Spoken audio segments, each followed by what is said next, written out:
from the 3 remaining candidates.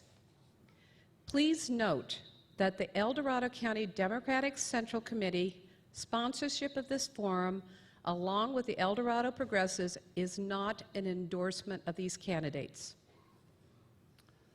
El Dorado Progressives is an expressly nonpartisan organization. However, we are very interested in finding, developing, and supporting candidates at all levels of government that support our core values of freedom, opportunity, responsibility, and cooperation.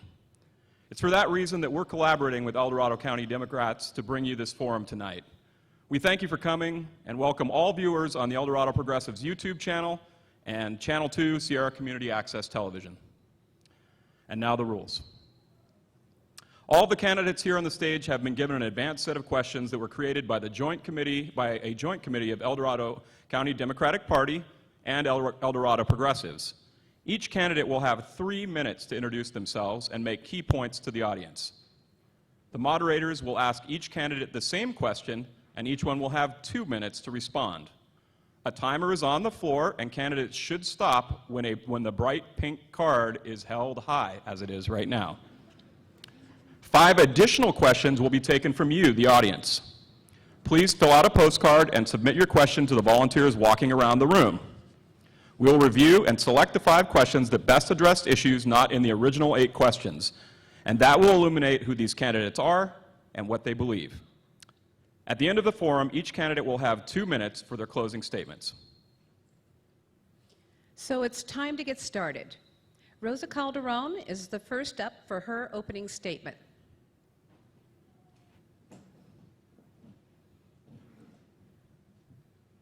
Hi, everyone. Can you hear me? Okay. My name is Roza Calderon, and I'm running for Congress in California's 4th District against Tom McClintock. Tom McClintock, as you recall, is the same person that earlier this year ran away from his constituents by calling us radicals and anarchists. This is the same man who praised the Tea Party when they were advocating for the same type of representation that we are today. This is also the same man who has only been able to name 2 post offices and give 1 land grant of 41 acres to one of his biggest supporters, Red Hawk Casino. Our district is enormous. It encompasses the beauty of Lake Tahoe, the majestic sequoias, the ridges of Kings Canyon, and it also has the crown jewel of our national park system, Yosemite. In these foothills, across the Sierra Nevada, and into the Central Valley, where our farm workers have become the backbone of this nation, we have people who are honest, hardworking, and law-abiding citizens for whom the American dream has failed. I am here standing with you today because we are in the center of a political revolution, and we cannot afford to sit this one out any longer. I'm standing here because as a refugee from El Salvador, where my mother almost lost her life to get us here, to give us and provide us a better opportunity, we have struggled, and we see that the American dream is becoming dimmer and dimmer every single day. I'm also standing here because I want to fight for the heart of this nation. And the heart of this nation is the people. And what we have seen over time, that idea that if you work hard and if you do everything right, that at the end of your life you will have a fruit of your labor and you will be able to retire and life will be grand. But what we really are experiencing is growing income inequality and a government that only represents the top 1% and corporations. The representation that used to be there to fight for our interests is no longer there.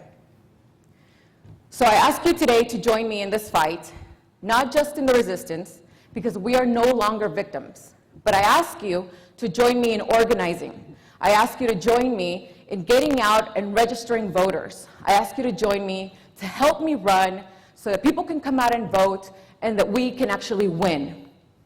I'm asking you all of these things because I believe that our district is ready to be represented by one of us. I grew up in this district. I grew up in Lincoln most of my life. I went to Lincoln High School. I was able to enter the labor market and go straight into the housing market that we were part of. But equally, I had to reinvent myself quickly when the recession hit. And because of that, I went back to school, by then divorced and a single parent, and was able to finish my 4 degrees in under 3 years. Because of the hardships that I've experienced in this area, I want to make sure that we can progress our community, and that's what I'm here to do, is to fight for you. Thank you. Thank you, Roza. Up next is Regina Bateson.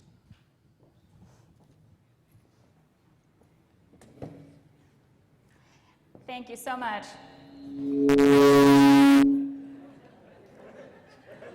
I'll stay back here. Seems like I was a little bit too excited there. All right, but I want to start with a question for all of you. Who's ready to beat Tom McClintock next year?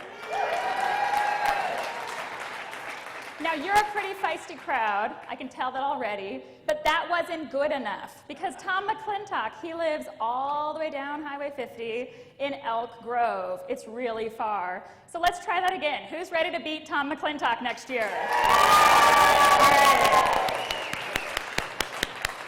All right, that's more like it. I'm Regina Bateson, and I'm from Roseville. I grew up right here in our district. I'm a proud graduate of our public schools, and I'm so honored to have many members of my family and even some of my former teachers here tonight with us. But I want to start reflecting a little bit, thinking about what was happening for my family and probably yours 1 year ago tonight, which was the 2016 election. On that night, I was watching the election results in our living room, holding my 2 twin boys in my arms. And I looked down at them, and I realized that their future was going to be so different than what we had hoped for them, because they were going to be growing up in a world now where bullying is the norm, and that's our model of leadership. And I decided right then and there that that's unacceptable, and that it was my moral obligation as a parent and as a citizen to stand up and do something, to stand up for our values. And that's how I ended up here tonight, 1 year later, running for Congress against Tom McClintock. There is so much at stake in our district. It's about time we had a real representative, because I think that people here, whether they're Republicans or Democrats, they value hard work. And I know the value of hard work. At one point, I actually had 3 jobs at the same time. I always say that if you ever passed through Roseville in the 1990s, there's a good chance I served you at some point, either ice cream or bagels or sandwiches. I even sold clothes at the Gap for a while. But I think that if we take a hard look, right now we're becoming a society that doesn't value hard work, that doesn't value its dignity. Because if someone is working hard 40 hours a week, they should be able to afford housing in the community where they live. They should have access to affordable health care. If someone has worked hard their entire life, they should have a secure retirement. Tom McClintock's votes in Congress are jeopardizing all of those values that we hold dear. So I'm running for Congress to fight for opportunity and to fight for the promise of our region. This is the region where gold was discovered. This has always been a place where people come to find their futures, to build better lives for themselves and their families. I've had tremendous opportunities because of the investments that our community has made in me through our public schools. I was able to go off to college at Stanford. When I graduated shortly after 9/11, I joined the Foreign Service, and I worked on border security in Washington, D.C. and in Latin America because I speak Spanish fluently. Then I went back to school with a scholarship, I got a PhD, and I became a tenure-track professor. But I've stepped away from that all right now to take on Tom McClintock because I want to be a real voice for our region. Please join me. Thank you.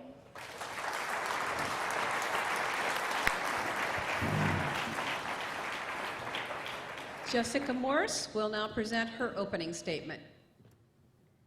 A year ago this night, I was at a polling center, helping voters stay in line, ensuring everyone voted. It was a culminating moment of months and months of work. I was so proud of all of my volunteers who had knocked on tens of thousands of doors and made hundreds of thousands of phone calls like many of you, because we thought we were ushering in a new moment in history. But when I turned on the news that night, I realized it was a different moment in history. America had just voted in the Trump era. And like many of you, I was overcome with an initial wave of grief. But when that grief subsided, I felt a fire inside of me, as if I was being made into steel. You know, I'd spent my entire career in public service in some of the toughest places around the world. I worked for USAID, the Defense Department, the State Department, in Burma and Ethiopia, Nepal, and including a year and a half in Baghdad, serving on the front lines with our troops. And I realized what was at stake with our country. In my entire career, I had always thought about coming home and serving my community by running for office. But last year I thought, how can I run in this environment when you step up to run, your record is distorted, whisper campaigns start against you, and your good work is undermined? But I got my answer at Thanksgiving. I had Thanksgiving last year at my aunt's, and her brother-in-law was coming, who was the head of the Trump campaign in Colorado. And so, rather than making it awkward for all of us, I called him up and I said, how can I run for office in this environment? And he was an experienced politician. And he said, Jessica, you have to run. He said, unless enough people with real integrity step up and run for office, this political culture is never going to change. This gotcha politics, this nastiness, it's not going to change. He said, he told me it's going to be like running into a burning building, but you have to do it. And I realized, I thought, you know what, I am tough enough to do this. I've survived a year and a half in Baghdad. I was shot at, nearly kidnapped, had a plane that was nearly shot down. Politics can't be that hard. And you know, I hiked 500 miles on the Pacific Crest Trail, the entire length of our gorgeous district by foot, which Tom McClintock cannot claim. And I realized I could do this. And I knew what the stakes were. You know, I joined the presidential campaign last year because I was afraid Trump was going to tweet us into World War III. And when McClintock came out in lockstep with Trump, I said, this is not good enough for my community. And I decided it is time to step up and serve and run. Last night, we all cheered as Virginia demonstrated that hard work, heart, and real organization and resources can actually make a difference in any district. And guess what? That heart, that energy, that's what we have here. All of you have stepped up and come out tonight because you are answering this call, and it is my honor to stand on the front lines of this moment in history with you because tonight is the night we win. Thank you.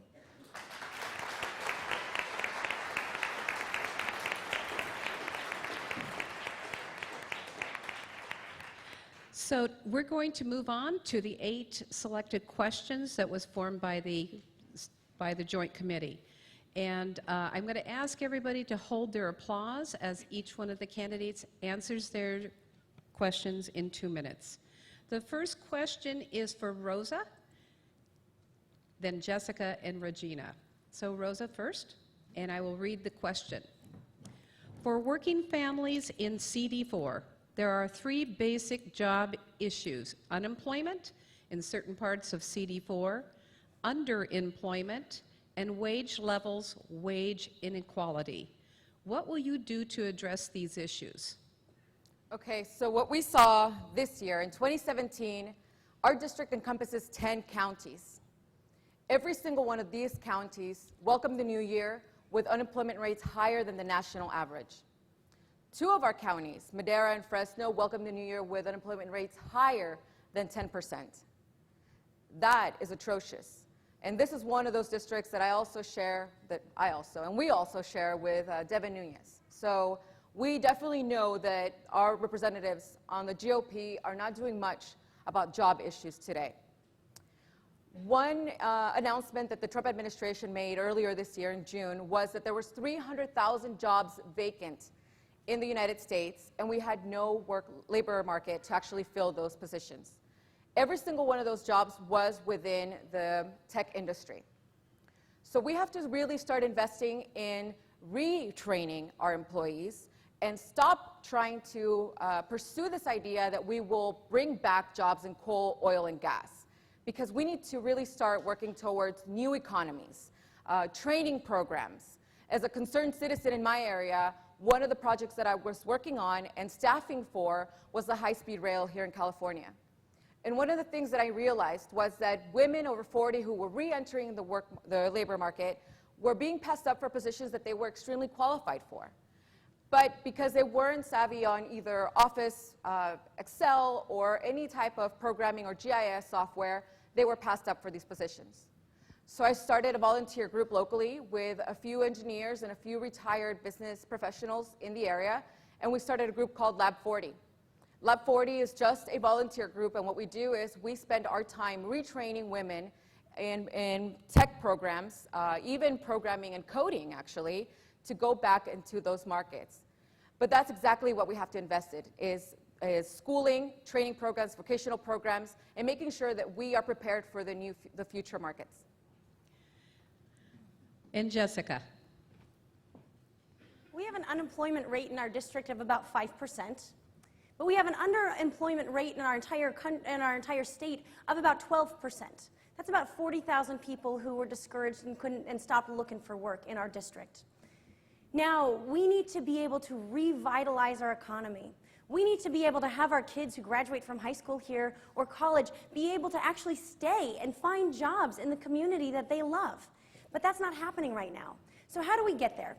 First, we need to turn the environmental challenges that we're having in our district into real job opportunities. The 120 million dead trees in our Sierras from beetle kill, we need to turn those into cottage industries making furniture from the trees in our neighborhoods. We need to turn that into biomass plants and turn those into renewable energy. Fire is a huge hazard in our district. CAL FIRE has the capacity to hire more and more people doing fire prevention and forest health restoration. A small investment into those programs will turn into jobs and make our communities safer. We also need to be investing in vocational training so that people are trained for the jobs that our businesses demand in our community. Now, Tom McClintock, unfortunately, voted against the Department of Labor funding and Department of Education funding. There were real ramifications in our district. Calaveras County had to cut vocational training programs that were demanded by the local businesses because of this funding cut. Sonora actually cut its ROTC program with CAL FIRE because of McClintock's funding cuts on Department of Education. Finally, we need access to rural broadband. Our economy will never improve until everyone is connected to the modern era. Now you guys want to get really mad? Our so-called representative voted against the Rural Broadband Act. And guess what? It passed. And so their Rural Broadband Act's going out, and our tax dollars are paying for it in Kansas and Arkansas, but not in California. So we need a new representative, and it's going to be me. Thanks. Thank you.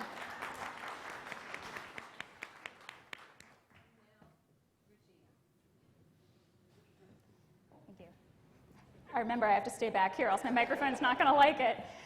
I love this question because I am running for Congress explicitly to fight for the working families in our district. And as the working parent of 3 kids, I think I have a unique perspective that we really need in Congress. Very specifically, though, we need to think about tax policy and the ways holistically that we are trying to support our working families here in our district. As many of you are probably aware, the budget plan that's out right now would slash taxes for corporations, and the vast majority of the tax cuts that are proposed that would increase our deficit would go to the very wealthiest Americans. That's not how we support working families here in our district. But more specifically on jobs, how do we grow our local economy? I think we invest in infrastructure. We have a representative right now who claims to be fiscally conservative. But I say he's such an extreme fiscal conservative that he's fiscally irresponsible. He refuses to support the smart investments that our region needs to grow and thrive. McClintock votes against highway funding. He blocks common sense bipartisan legislation that would improve fire prevention here in our district. And as Jessica said, he's actually voted not once but twice against federal funding for rural broadband. Those are all things that we need. Those are tools that people here in our district need to start small businesses, to grow them, to maintain them, and to provide good jobs here. The budget that's out right now would also cut federal funding for job training, which moves us in exactly the wrong direction. And finally, I think that we need to make a strong case here in this campaign that we are the party that fights for small businesses. I'm committed to streamlining regulations and, while still maintaining our priorities and important protections, providing excellent constituent services to make it easier for small and medium-sized businesses to operate here in our district. Because right now, when they call McClintock's office, some of you may have had this experience, you can call and call and you're not going to get an answer to your questions. I've worked in the federal government. I've seen that sometimes applications get lost under desks. I've fished them out when you get a congressional inquiry. So I'm committed to making sure that our businesses are able to get the approvals that they need to grow.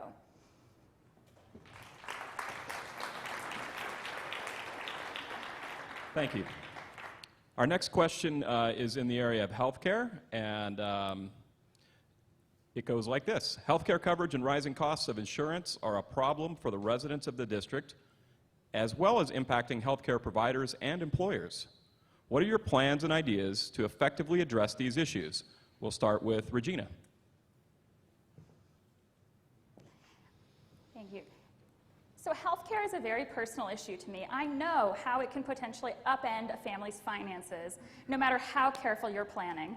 Some of you might be aware that I have twins. That's how I ended up with 3 kids under the age of 5, which I don't recommend doing. But the day that we found out we were having twins, the technician in the ultrasound room told us that it could be very medically complicated. I could be in the hospital for months. They could be in a NICU, 2 of them for months. And immediately I realized that with our health insurance, I thought it would be possible we could be stuck with hundreds of thousands of dollars of out-of-pocket expenses, even being responsible people with insurance. And then the ACA swooped in, the Affordable Care Act, and we realized that there were out-of-pocket maximums to prevent us from going bankrupt just because we happen to have twins. So on health care, I am absolutely committed to fighting to protect, defend, and improve the Affordable Care Act. In our district, it cut the uninsurance rate in half in just 2 years.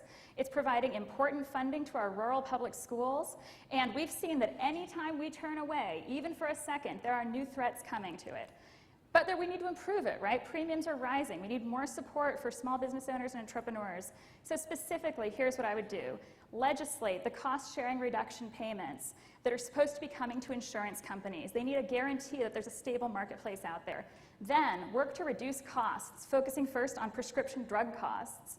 And after that, work to expand coverage, moving toward universal coverage. I think a logical next step, once we have well-functioning marketplaces, is to add in a public option that would provide an additional high-quality option to people, especially in rural areas where they may not have access to as many care providers and plans as they would like. I'll finally add that the Affordable Care Act, everyone has skin in the game. I suspect a lot of people here might be on Medicare, but by increasing reimbursements and the numbers of people with insurance in our district, the Affordable Care Act is helping rural care providers keep their doors open and therefore be there to serve you when you need them. Thank you.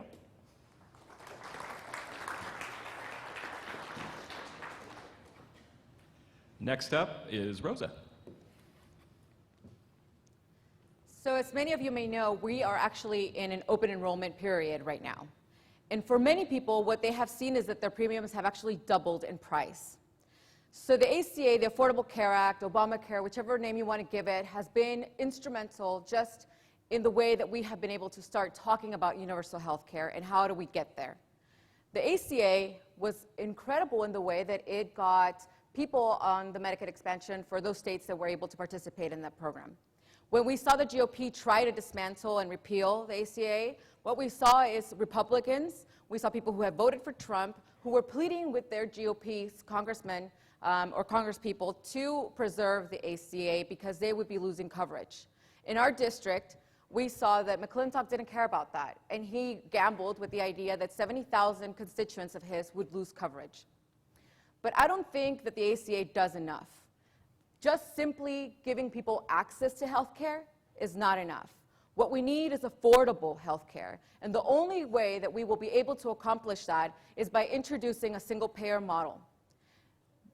And that is going to be through Medicare expansion for all. I truly believe that we are at that place right now, and what we need to start doing is not try to save the ACA and try to fix it and try to repair it. What we need to do is expand on a program that we know has worked, and that's Medicare. It is preposterous that we spend twice as much as the next 7 combined nations when it comes to our health care. And if we expand health care and we do it by a means of taxes to pay for those resources, then it would absolutely cost less than the $40 trillion that the ACA plans to spend within the next 10 years. So Medicare expansion for all. Thank you. Hold your applause. You know, we don't go to a grocery store and buy milk and eggs and cheese and come home and get a bill for $2,000 2 months later and say, if only I had not bought out-of-network milk. You know, our healthcare system is broken. Rather than trying to fix it, McClintock actually voted for the healthcare repeal, which actually cost tens of thousands of people in our district access to healthcare if that goes through. He put us at risk. He's putting our rural hospitals at risk, and they are closing. And that means we have more and more people outside of that golden hour where they can be within an hour radius of medical emergency support. This is not good enough for our community. So the question is, what do? We need to have single-payer health care. End of sentence. You know, we need to be able to step up and do this, but the question is, how do we get there? You know, we're going to have pushback from conservatives saying, but how are you going to pay for it, Jessica? Here's how we get there. First of all, we need to pass healthcare transparency laws across the nation, just like California just did with pharmaceuticals.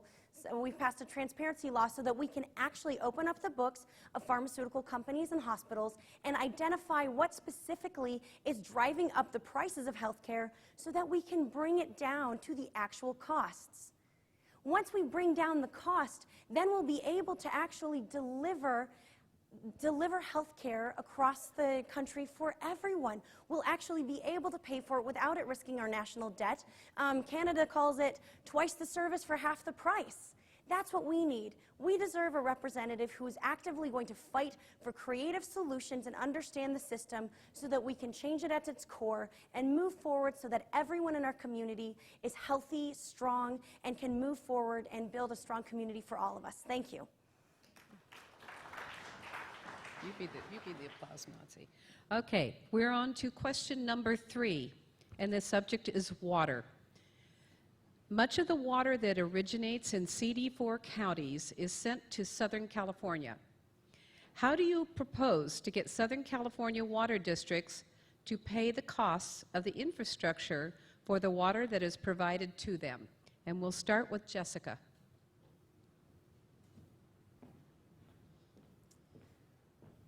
Well, McClintock keeps sending our water to Southern California because that's where he's from. So what we need here in California, in our mountains, is actually a smart water strategy for the whole state. And it needs to start with restoring and protecting our water at its source. We need to, rather than building more dams, we need to start focusing on restoring high alpine wetlands and forest health so that we can protect our watersheds at their source, and our mountains can actually serve as the reservoirs that they are naturally designed to do. We next need to ensure that water, when it is in transit, is actually, we're not losing it in transit. Currently, through our old clay pipes in many of our towns like Placerville, or through old gold rush flumes, we are losing our water at a rate of about 30% by using an old infrastructure to transport it. And that would actually create jobs by updating our water infrastructure. And then finally, we need to combine these models that they're having in Colorado that are called fire to faucet, where we actually have the Southern California counties and the Bay Area counties that are recipients of our water investing in forest management and health.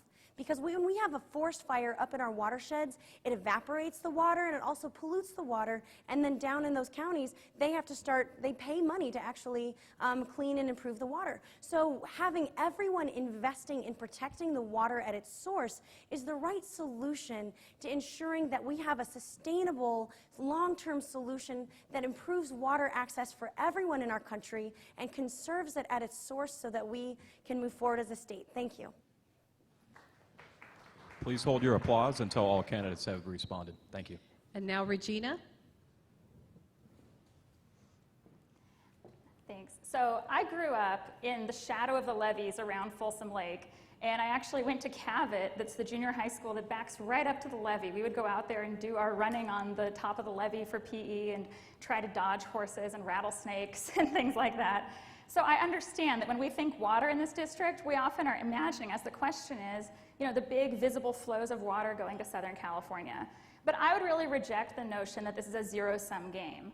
I think there are 3 steps that we need to take to have a smart water policy that's going to protect small agriculture in our district and make sure that we're using our water responsibly. So the first is conservation and maintenance and improvements in infrastructure. Right? We need to be doing everything possible to invest in new technologies that can help us conserve water and to maintain our existing infrastructure, our levees. We've seen in Oroville what can go terribly wrong when we're not properly maintaining the infrastructure that we have.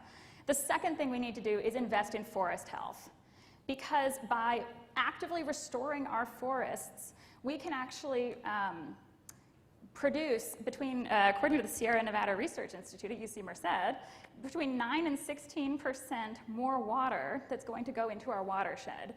Because right now some of the forests are overgrown, they're consuming more of the water than they really should be. We should have more water flowing out for use, and that's a very significant amount of water that we can improve right there.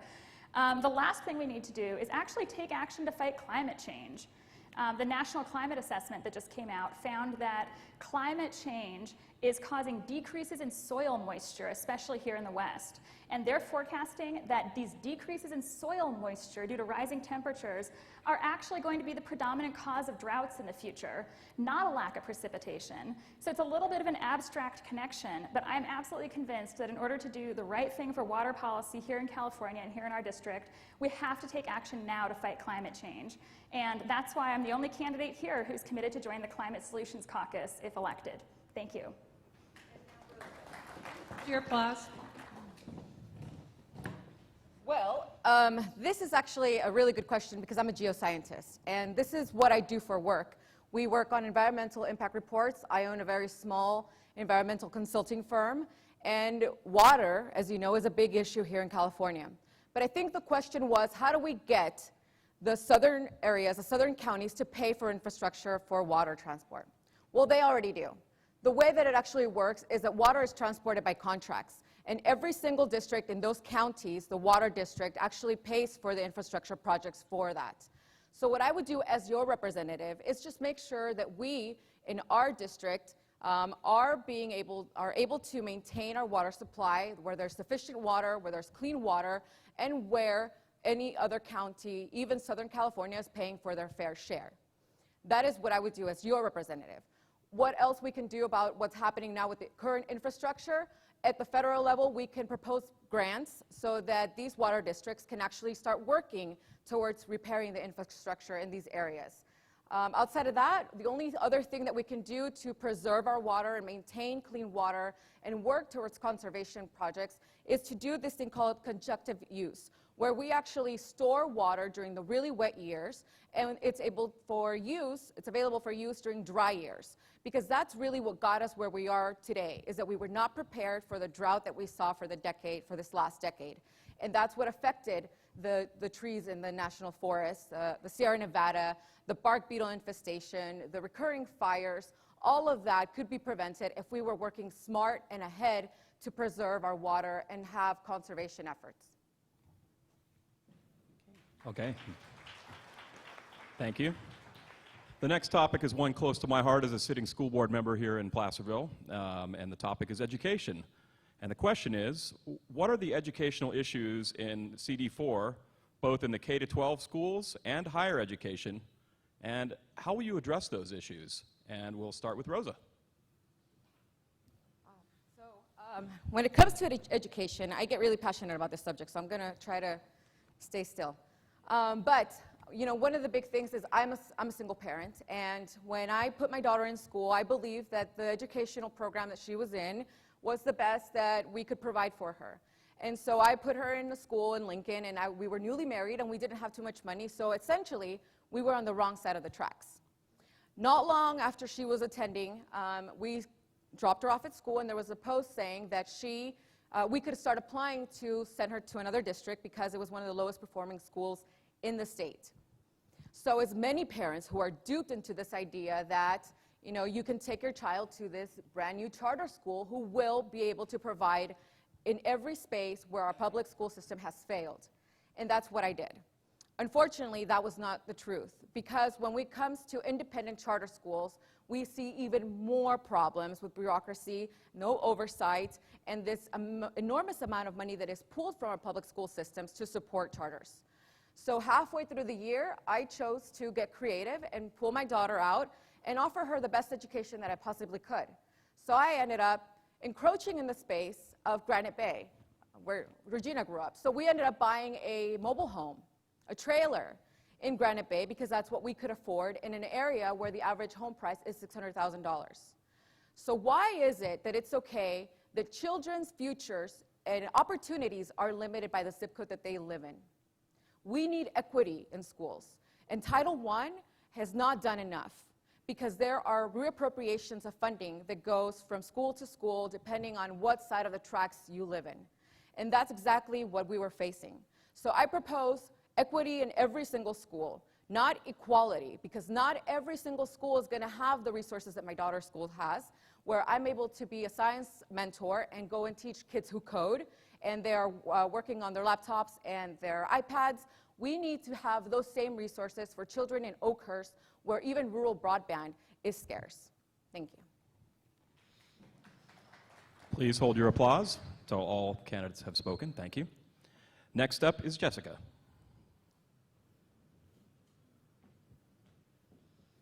I am the proud daughter of 2 public school teachers. I saw how hard they worked and also how poorly they were paid for their efforts. And my mother really valued education to the point that she would drive us 30 minutes each way to school so that we could go to some of the best schools in the region and get the best education. But I think that every kid in our district deserves and is a fundamental right to have access to a high-quality education with outstanding teachers who are rewarded for the work that they are doing in beautiful facilities with outstanding resources. What a simple and straightforward investment in our nation's future. You know, every good corporation understands that investing in human capital is the right way to go. Why our country doesn't see that investing in the health and education of our students is somehow a lower priority. It should be our top #1 priority. So I am committed to ensuring that we increase teachers' salaries so that we can recruit and retain some of the best talent to be school teachers. I am committed to ensuring that our students have access to high-quality education and high-quality facilities, even in our rural areas, that those are fully invested in. We also need to make sure that we are focused on primary school, on pre-K education, so that children can get preschool, because the first 1,000 days of a child's life is some of the most critical to their development. And frankly, around the rest of the world, we judge a country's success by the quality of education that preschoolers get. It's one of the best indicators of the child's success in the rest of their lives. So we need to invest in that as well. So I am committed to ensuring that each and every one of our students has the access to the best education that they can get, and it is going to take a serious investment to do it, but it is well worth it because it will pay out dividends. Thank you.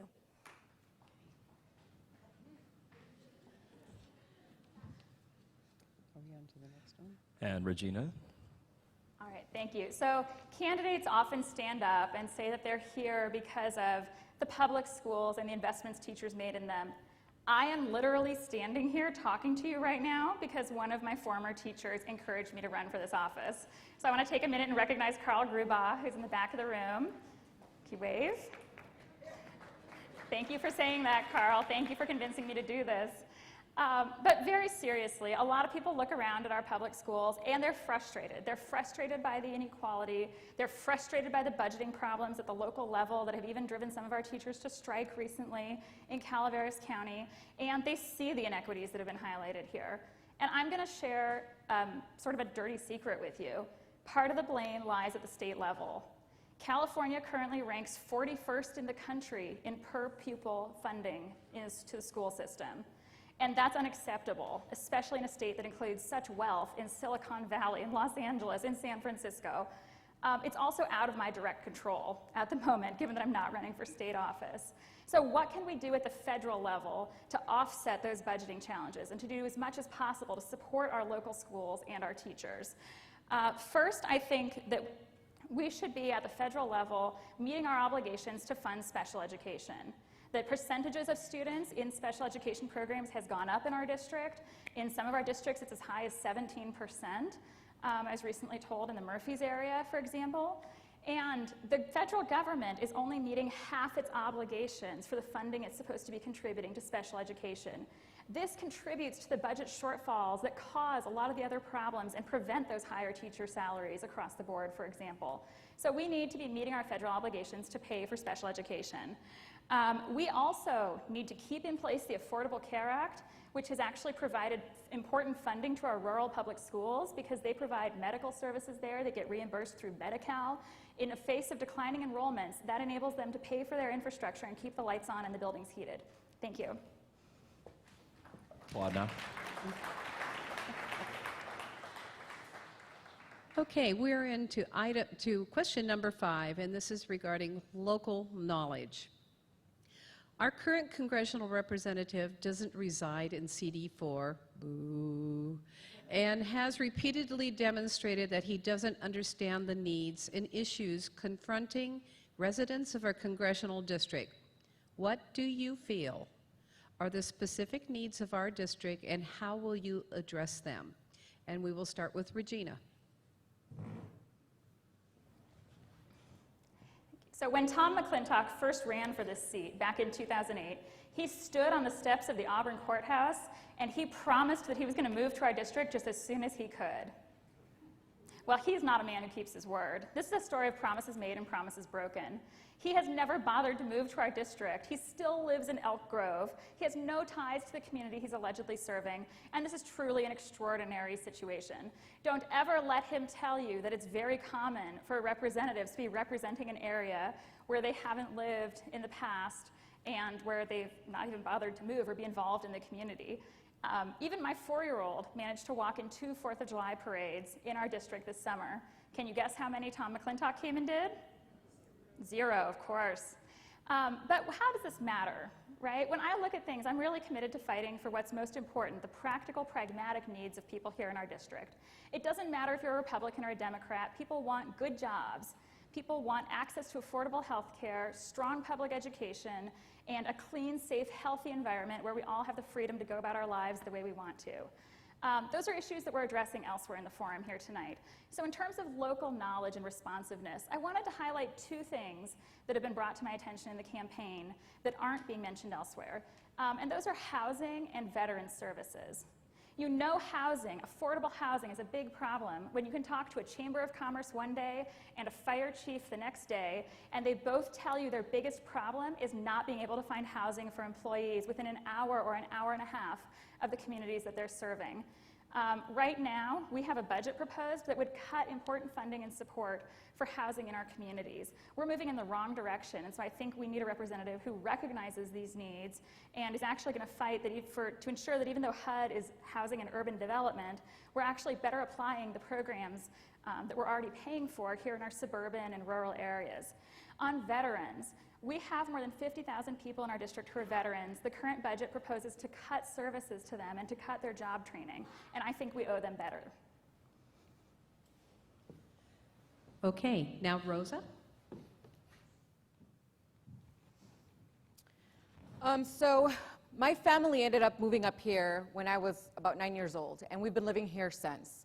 I'm the only candidate who's running who actually has lived in this district, grew up in this district, decided to raise my family in this district, started my first business here, and now I'm working to represent this district in Congress.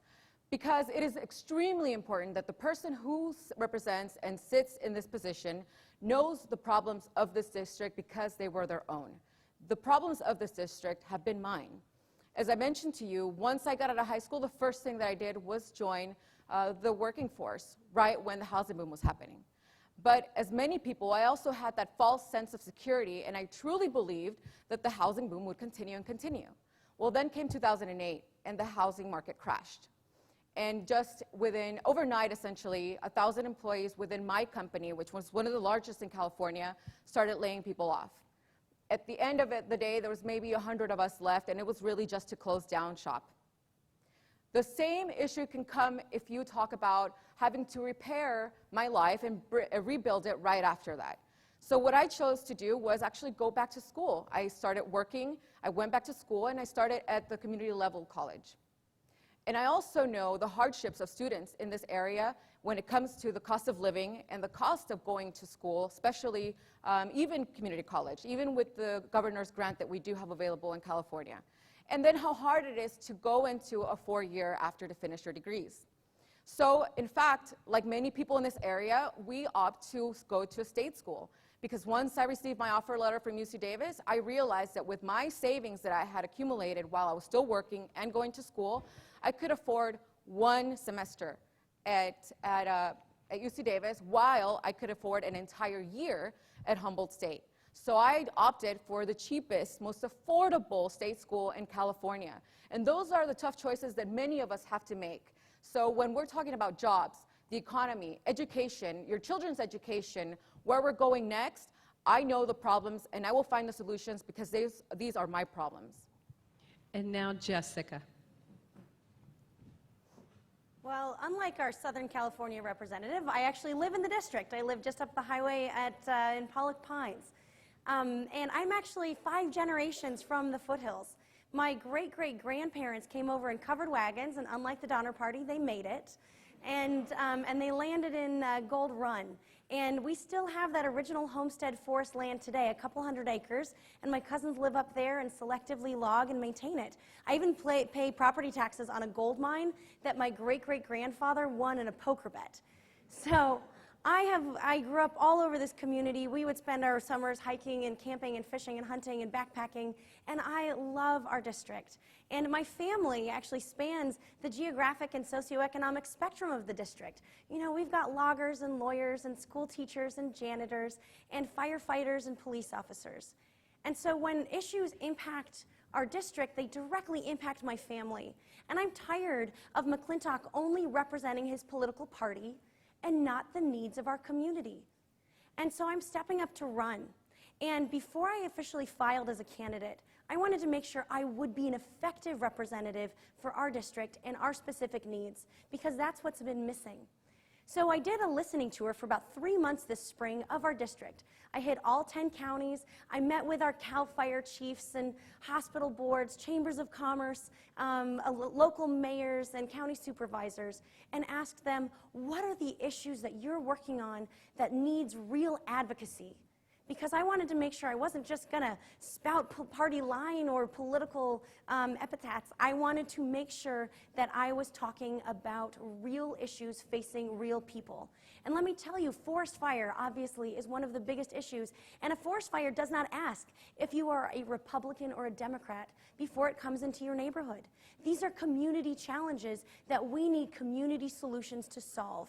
And so I'm going to be working on job creation through vocational training. We're working on broadband. We're working on water, healthcare, education, because I am serving our community. Thank you.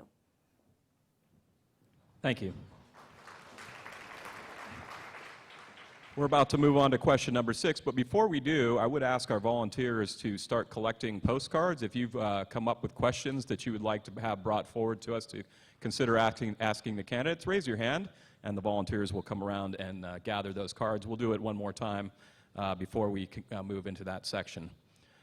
The 6th question has to do with campaign finance, and our current representative relies heavily on campaign donations from the Koch brothers, big oil companies, and other money from outside our district.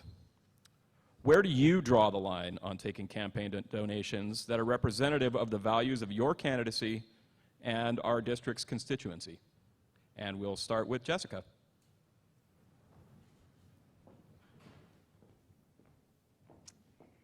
So I would love to see us have a constitutional amendment to get rid of Citizens United so that we can get big money out of politics. In the meantime, we're going to have to compete with McClintock, who has funding straight from the Koch brothers. We need to be able to get the airtime, get the campaign put together in a way that we can actually out-message him. So I am proud to say that this last quarter, my first filing quarter, I actually outraised Tom McClintock.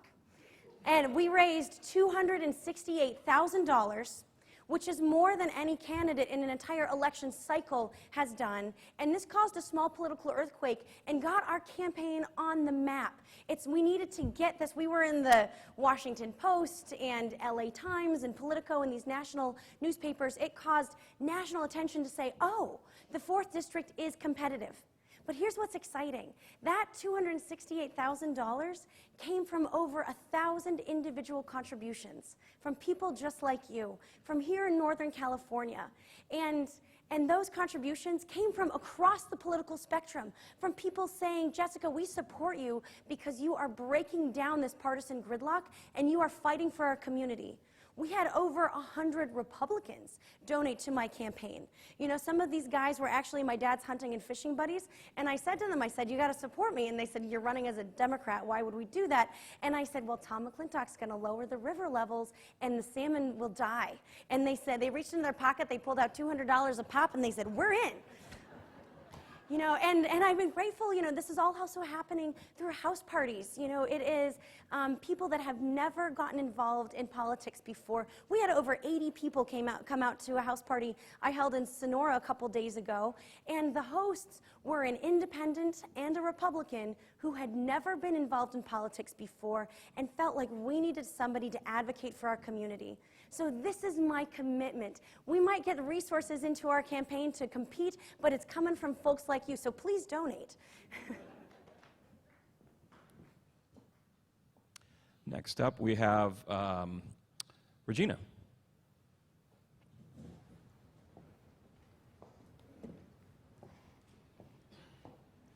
It is a crime that Tom McClintock is representing Yosemite National Park and Lake Tahoe, and his top donors are Koch Industries. Do you guys agree? So I do think it's very important as a candidate to answer the question and to be clear with you about where my values and loyalties lie. And that's with you, with the people of the 4th District. As I've said, I've lived here for the vast majority of my life. I had my first jobs here. My mom teaches at Sierra College. My aunt, who's back here somewhere, works at the County Office of Education here in El Dorado County. We are invested here in our district, and we've built a very strong grassroots campaign. So here are some differences between me and Tom McClintock. Tom McClintock also gets a lot of his donations from agribusiness in Central Valley and in Southern California. I don't. We don't have a single penny from agribusiness, and I intend to keep it that way. The fossil fuel industry. Again, climate change is incredibly important to our economy, to our future, to protecting our way of life, and passing on our traditions to our children here. I pledge to you that I am not going to take money from the fossil fuel industry. And I am also proud to say that through a very grassroots campaign, without any support from outside organizations or PACs, we've also raised well over $200,000 at this point. And we haven't done that through $5,400 contributions, through individual couples giving $10,800 at a time to our campaign. That's been through donations of $25, $50. I don't know what tricks you've got up your sleeve, but when I talk to people, they often don't even pull out $200. They pull out $20. But that's how we're getting it done. And we've got an army of volunteers helping with that fundraising effort, 310 or so at this point. A lot of them are here tonight and can sort of wave to you. You can sign up with them afterward if you'd like to get involved. So, you know, yes, I'm committed to fighting for your interests, not special interests, especially not fossil fuels or big agribusiness. But as people say, if you want to get big money out of politics, you got to get small money in, and that's what we're doing. Please join us. And now Roza. I have to move around for this question because this is one really I'm passionate about. I was just endorsed by Justice Democrats, and if you know anything about Justice Democrats, one of the things that we're really working hard and we're going to be fighting for is to get money out of politics. Every single candidate on this slate makes an oath that we will not take any PAC, any corporate PAC money, any lobbying money to buy our votes. As you can tell with Tom McClintock, he actually gets a return investment on the work he does for the Koch brothers. So every time that you see a donation, a recurring donation from the Koch brothers or his top donors from Southern California, you see that he's actually working for them. So my campaign, we have focused on making sure that we're only spending 17 cents to the dollar that every normal campaign spends. Because when I decided to run for Congress and I was making my phone calls to speak to people to see if I can get their support, the first thing they told me was to get $100,000 and then call them back. Well, I'm going to tell you right now that I don't believe in playing the game to be part of the game. I believe in going in already with the idea of changing the game. And so what I focused on was getting national endorsements. I've been endorsed now by brand new Congress as well. And in the next few days, we will be announcing 2 national endorsements that we've received that are going to really change the game here in this district. With our donations that we've been receiving, we are now only 134 shy of hitting 5,000 individual donors to our campaign. And I started with a $1, 1 vote campaign because I really, truly believe that I'm here to vote and represent you. I don't believe that I have all the answers for everything, but what I know is that I can be your voice, and I can amplify your concerns in Congress, and I can fight like hell to represent the people of Congressional District 4.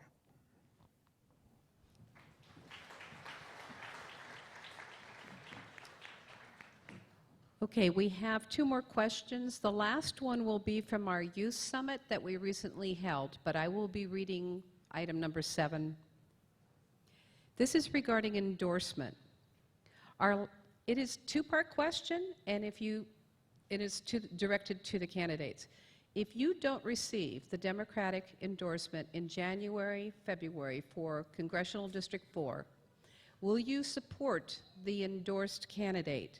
And the other part is, further, what specific steps will you take to encourage and motivate your supporters to actively support the endorsed Democratic Party candidate and to create a unified campaign for the Democratic Party candidate to win November 8th, 2018? And we'll start with Roza. Should have stayed over there. Well, let's see. Well, the first question is if I will support the candidate that the California Democratic Party will endorse. Well, let me tell you, how many of you actually know how that endorsement process works? Raise your hand. Not very many people. So the way it works is that we have a delegate count, and those delegates essentially get behind one candidate, and they make a nomination to the state party. Well, we have had elections where we've had one Democratic candidate, and there has been no endorsement. Why? Well, because if the state party actually nominates a candidate, endorses, and gets behind one candidate, that means that they're going to have to put some skin in the game and give us some money. And since we are a 10-plus point district, they haven't made that gamble. And unless we actually can get the district excited about voting and getting out there and voting against McClintock by voting for one of us, there will be no election of 2018 that we will be able to celebrate. So the only way that I see that this election will be won is if we unite our efforts for whichever candidate you choose, but you get out there and you help registration efforts, because we have over 100,000 eligible voters in this district that are not registered to vote. We also don't have majority within the Democrats or the Republicans. It lies within the no party preference and independent voters. So the way that we're going to really awaken this base, we have Latinos, who usually on the best election ever, they'll maybe come out and vote at 56% of the registered voters. In this district, we have 12% Latinos, and out of that 12%, 7% of them are eligible to vote, but have not registered to vote. So I believe that I will be that candidate to be able to awaken that base and get them excited to come out there, to look towards a new future and say, I'm going to vote because my future is on the line. The same thing with our 16 and 17-year-olds who can now pre-register to vote in 2018. We've been visiting the high schools and doing a 18 by 2018 campaign, talking to them about why their future is on the line and why they need to get out to the polls in 2018. Thank you. I'd like, hold your applause, please, and I'd like to remind the rest of the candidates, this is a 2-part question. We will next go to Jessica. So first, yes, we need to consolidate around one candidate. Second of all, what an amazing challenge to have. We have 3 amazing women stepping up to run for office. This is exciting. Please hold your applause. So Hold I your will applause, be. please. We're all enthusiastic. Yes, I am looking at my colleagues up here and knowing that these are women that I will be working with down the line as they take on offices and serve our community, because we're all committed to public service. Now, but let me tell you, I wouldn't be running if I didn't think the candidate for Congress was going to be me. And let me tell you why. So first of all, we need to be able, there's no path to victory unless you can out-fundraise Tom McClintock, and we're proving that. You know, we're going to be able to get the message out, build that professional campaign. The second thing is we need national attention on the race. I'm really grateful to have been the recipient of a group called The Arena. It's Obama's 2008 strategists. that looked around the country and they looked for 10 candidates to choose, and they were looking for candidates with a clear path to victory based on who the candidate is, the capacity to bridge the political divide, and the ability to change the political culture based on the candidate's values. And they selected 10 in the country, and I'm one of them. And so this is bringing national attention and national support to our race. And finally, in our unique district, who I am resonates across the spectrum. I am able to build that coalition. Because I come from a very Republican rural family, I have been messaging to my relatives for a long time. Plus, I have at least 100 Republican built-in voters, locked in based on my relatives. And also my experience in Iraq and my credentials in national security strategy really allow me to have the conversation that many people with the Democrat next to their name wouldn't be able to have. I have found even the harshest state of Jefferson folks will stop and turn around when I tell them that I was on the front lines in Iraq, and then we can have an open dialogue. That's what we need to win, and we're going to do it. Thank you. And lastly, Regina.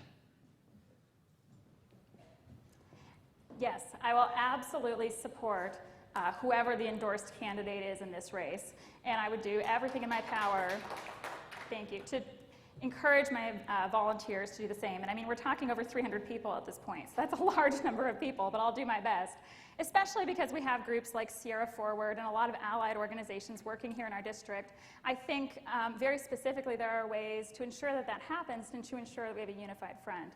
But I'd like to tell you that, yes, the endorsement process really does matter, and here's why.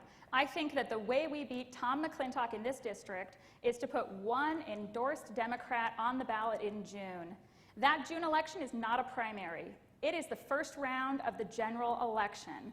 Every candidate goes on the ballot, everyone should show up and vote, and that has been my strategy for months now, is to get endorsed, to essentially start the general election campaign in February or in March of this year, and then to rebrand the June election here in our district as the first round of the general election, and spread the news far and wide that this is your first opportunity to vote against Tom McClintock and to vote for a more positive future for our district. The June election presents a real opportunity because we're coming back from years of wide margins that McClintock has won by. That is a serious obstacle to building out the larger scale operation that we need to really win in November. So in June, turnout is usually pretty low. He only got 80,999 votes in the last June top two election in a midterm year. We can do better than that. Bob Derlett, working with limited resources to do the best that he could, got 130,000 votes in the presidential election just now. That was the candidate who ran in our district in 2016. The votes are there. We mobilize people. We beat Tom McClintock in June, and that's the political earthquake that we need to get the Sierra Club, the League of Conservation Voters, Emily's List, all the allies that we need to build out a great ground game going into November. I hope you'll come on board with that plan. Thank you. Our final prepared question tonight comes from our youth summit, actually, that was conducted locally here not too long ago. And it's not surprising they would ask a question like this. And the question is, how will you lower college and higher education tuition? And we will have Regina start.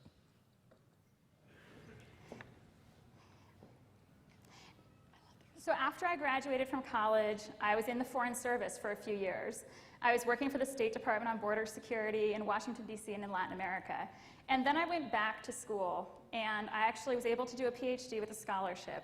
Part of the funding I had came from the National Science Foundation, and Tom McClintock literally tried to take my fellowship away from me. It was paying my tuition, it was allowing me to do the research I needed to do to get my degree, and he voted to kill that program within the National Science Foundation that was funding me. So that was when I first launched my first crusade against Tom McClintock, was back in 2012. And I got the local papers to cover this, that he was cutting important funding for students from our area. I am committed to making sure that people can afford higher education.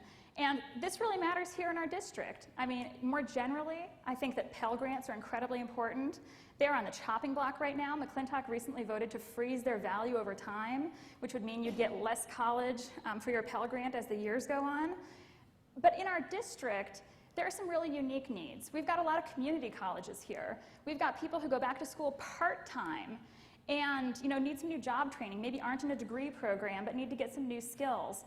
The tax plan that's out there right now would actually get rid of the lifetime learning credit. This is a little bit technical, but you can use that credit for any kind of higher education, for furthering your skills. As I said, even if it's job training, it's not for a degree, that's up to $2,000 a year of a tax credit that goes to folks who need some additional education, often through our community colleges. The tax plan out there would get rid of that and instead slightly expand a different tax credit that can only be used for your first 5 years of post-secondary education. That means that all those folks in our district who need to go back to school, who need some additional skills, who are utilizing our community colleges, a serious source of funding for them is under threat. So very generally, keep and expand Pell Grants, and more specifically to our district, fight to preserve the lifetime learning credit. Thank you. Next up is Roza. So I don't plan on lowering college or higher education costs. What I propose to do is provide tuition-free vocational programs and tuition-free higher education. We are at a place that we can afford it. We are the richest nation in the world, and we can definitely afford to put our kids through great K through 12 and even more amazing higher education for 4-year degrees. I also propose that for veterans who can use the service that they had, not just for a 4-year degree, but if they entered the service with a 4-year degree, that they can use that money for a master's or a PhD program, which for many, that incentive goes unused. And the way that we're actually going to be able to provide higher education for free is, number one, by closing the enormous loopholes that corporations have, and that would really be able to bring money into our federal funds so that we can pay for this. The second is, obviously, we will have to find a way to reduce our discretionary military spending so that we can use some of that tiny little sliver of over 50% of our discretionary spending into higher education. I have started walking this entire district already, knocking on doors. And one of our first experiences was here in El Dorado County. And we were in El Dorado Hills. I knocked on a door, and I kid you not, I think maybe 90% of the people that opened their doors to me were Republicans.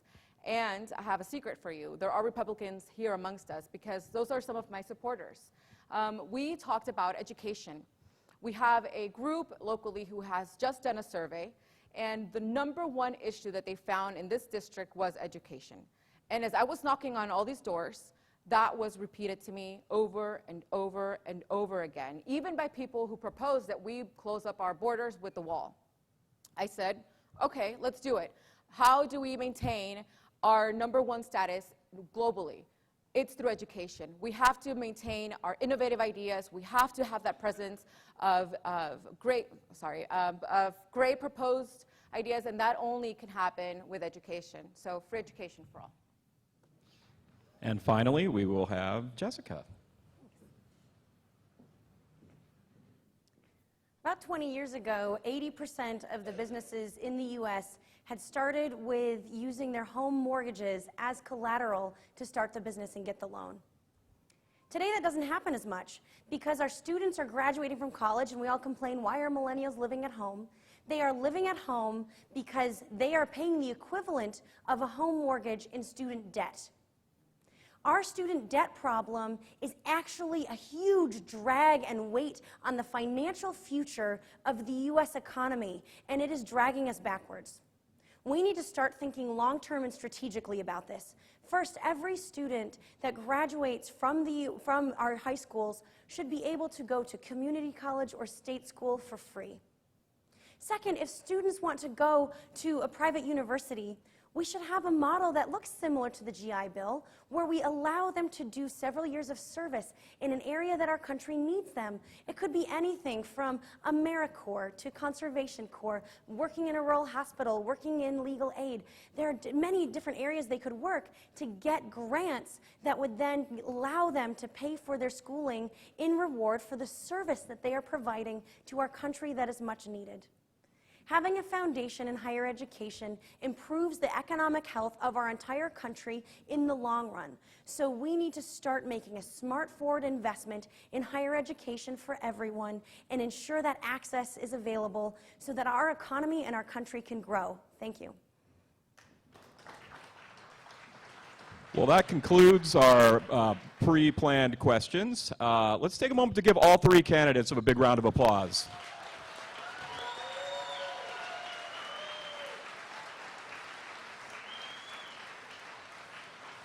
At this time, if you have questions for the candidates, raise your hand and our volunteers will come around and gather the cards. We're going to take about a 5-minute break to gather the questions.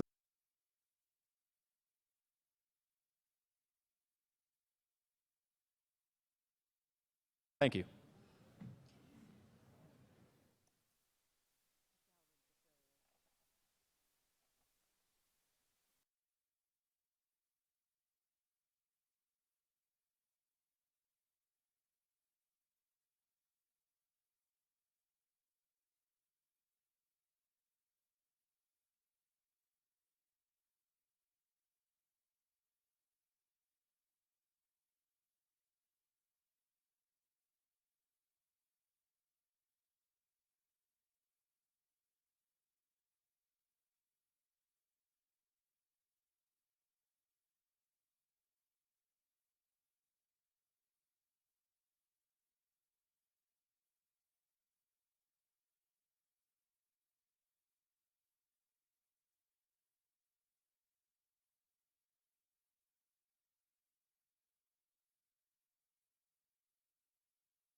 Also, these questions were collected throughout the evening when we first started.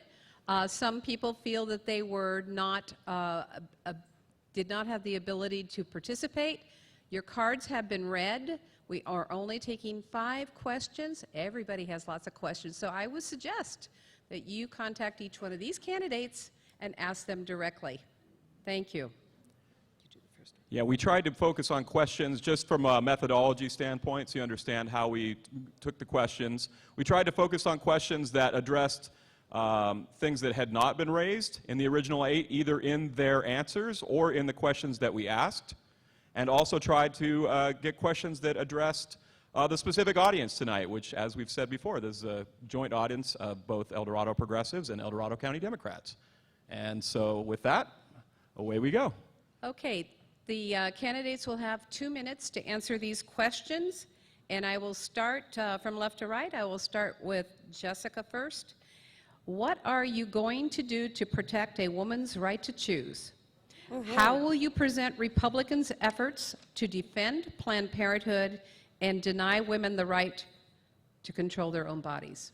I think the word was defund. It's the defund, yeah, sorry. Yes, I will absolutely protect a woman's right to choose. I think reproductive health is critical in our community. I took a tour of Planned Parenthood last week, actually, and understood how that is an underserved population that needs access to health care to preserve and protect women going forward. This is half of our population. So the question is, how do we present that to our conservative friends who are really strongly against abortion based on their religious beliefs? Well, let's focus in on a couple things. You can start with facts by pointing out that what Planned Parenthood does is a very small percentage. Abortion is about 2% of the services. Everything else is women's health and preventative care. And then, amazingly enough, I've been talking to my Republican relatives in this community who are very devout in their beliefs, and they say, no, we support Planned Parenthood because they recognize that that is a key tool in actually reducing abortion rates across the country. There is a reason that we have one of the lowest abortion rate in the country that we've ever had since Roe versus Wade. This is amazing progress, and it is because of investments in preventative care and in family planning and education of our women and students. So it is critical that we continue funding these programs. I also point out to our Republican colleagues that their tax dollars don't ever fund abortion. And I think that's an important distinction for people to remember, because nobody wants more abortions. We want to get the tools to be able to reduce those rates so we have a healthy population and that we are promoting and protecting and giving everyone access to the best health care they can find. Thank you. Hold your applause, please. Okay, Regina will be next. So I can absolutely promise to you that in Congress, I'll be a strong advocate for women's abilities to control their health, make their own decisions, and contribute to their families and our community. We know that strong, independent women make for strong families and strong communities. So I actually would sort of reject the notion that Planned Parenthood is so different from any other healthcare provider. I mean, I myself have been to Planned Parenthood as a patient. A lot of people have across the socioeconomic spectrum throughout their lives. I think what we need to be focusing on is, yes, preventing drastic cuts to Planned Parenthood, but also looking broadly at how we protect and improve women's rights, women's access to important health care, and their quality of life. There are a couple important pieces there. The Affordable Care Act has been really important. I mean, sorry to sound like a broken record, but this has made big improvements. It removed gender rating, the ability for insurance companies to charge women more than men just for being women. Pre-existing conditions. Anyone who's had a C-section, that could be considered a pre-existing condition if you want to go get health insurance, if not for the protections under the Affordable Care Act.